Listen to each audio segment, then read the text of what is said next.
யோபு அதிகாரம் 36. பின்னும் எலிகு, நான் பேசி முடியும் மட்டும் சற்றே பொறும். இன்னும் தேவன் பட்சத்தில் நான் சொல்ல வேண்டிய நியாயங்களை உமக்கு சொல்லி காண்பிப்பேன்.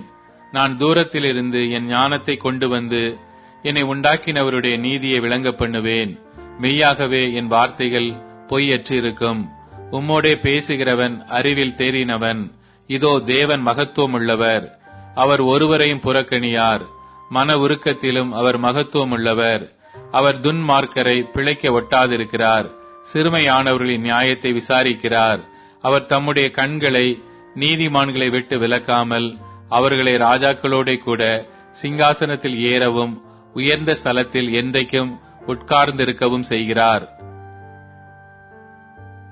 அவர்கள் விலங்குகள் போடப்பட்டு உபத்திரவத்தின் கயிறுகளால் கட்டப்பட்டிருந்தாலும் அவர் அவர்கள் கிரியையையும் மிஞ்சி போன அவருடைய மீறுதல்களையும் அவர்களுக்கு தெரியப்படுத்தி அக்கிரமத்தை விட்டு திரும்பும்படி அவர்கள் செவியை திறந்து கடிந்து கொள்கிறார். அவர்கள் அடங்கி அவரை சேவித்தால் தங்கள் நாட்களை நன்மையாகவும் தங்கள் வருஷங்களை செல்வ வாழ்வாகவும் போக்குவார்கள். அடங்கார்களே ஆகில் பட்டயத்துக்கு இரையாகி ஞானம் அடையாமல் மாண்டு போவார்கள். மாயமுள்ள இருதயத்தார் குரோதத்தை குவித்துக் கொள்ளுகிறார்கள்.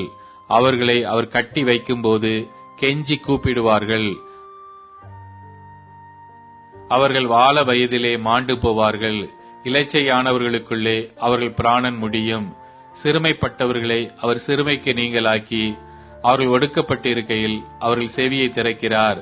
அப்படியே அவர் உம்மையும் நெருக்கத்தில் நின்று விலக்கி ஒடுக்கமில்லாத விசாலத்திலே வைப்பார். உம்முடைய போஜன பந்தி கொழுமையான பதார்த்தங்களால் நிறைந்திருக்கும். ஆகாதவன் மேல் வரும் நியாய தீர்ப்பு நிறைவேற பார்ப்பீர். நியாயமும் நீதியும் உம்மை ஆதரிக்கும். உக்கிரம் உண்டாயிருக்கிறதினால் அவர் உம்மை ஒரு அடியினால் வாரிக்கொண்டு போகாதபடிக்கு எச்சரிக்கையாயிரும். அப்பொழுது மீட்கும் பொருளை மிகுதியாய் கொடுத்தாலும் அதற்கு நீர் நீங்களாக மாட்டீர். உம்முடைய செல்வத்தை அவர் மதிப்பாரோ? உம்முடைய பொன்னையும் பூரண பராக்கிரமத்தையும் அவர் மதிக்க மாட்டாரே? ஜனங்கள் தங்கள் இடத்தை விட்டு வாரிக்கொள்ளப்பட போகிற இரவை வாஞ்சிக்காதிரும். அக்கிரமத்துக்கு திரும்பாதபடிக்கு எச்சரிக்கையாயிரும். உபத்திரவத்தை பார்க்கிலும் அக்கிரமத்தை தெரிந்து கொண்டீரே. இதோ தேவன் தம்முடைய வல்லமையில் உயர்ந்திருக்கிறார். அவரை போல் போதிக்கிறவர் யார்? அவருடைய வழியின் நியாயத்தை விசாரிக்கத்தக்கவன் யார்? நீர் அநியாயம் செய்தீர் என்று சொல்லத்தக்கவன் யார்? மனுஷர் நோக்கி பார்க்கிற அவருடைய கிரியையை நீர் மகிமைப்படுத்த நினையும். எல்லா மனுஷரும் அதை காண்கிறார்களே. தூரத்திலிருந்து அது மனுஷருக்கு வெளிப்படுகிறது. இதோ தேவன் மகத்துவம் உள்ளவர். நாம் அவரை அறிய முடியாது. அவருடைய வருஷங்களின் இலக்கம் ஆராய்ந்து முடியாதது. அவர் நீர்த்துளிகளை அணுவை போல ஏற பண்ணுகிறார். அவைகள் மேகத்திலிருந்து மழையாய் சொரிகிறது.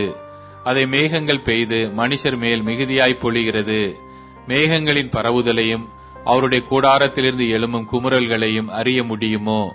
இதோ அதன் மேல் தம்முடைய மின்னலின் ஒளியை விரிக்கிறார். சமுத்திரத்தின் ஆழங்களையும் மூடுகிறார். அவைகளால் ஜனங்களை தண்டிக்கிறவரும் ஆகாரம் கொடுத்து ரட்சிக்கிறவருமாயிருக்கிறார். அவர் மின்னலின் ஒளியை தமது கைக்குள்ளே மூடி அது இன்னதை அடிக்க வேண்டுமென்று கட்டளையிடுகிறார். அதனால் அவர் செய்ய நினைக்கிறதையும் மந்தாரம் எழும்ப போகிறதையும் ஆடு மாடுகள் அறியப்படுத்தும்.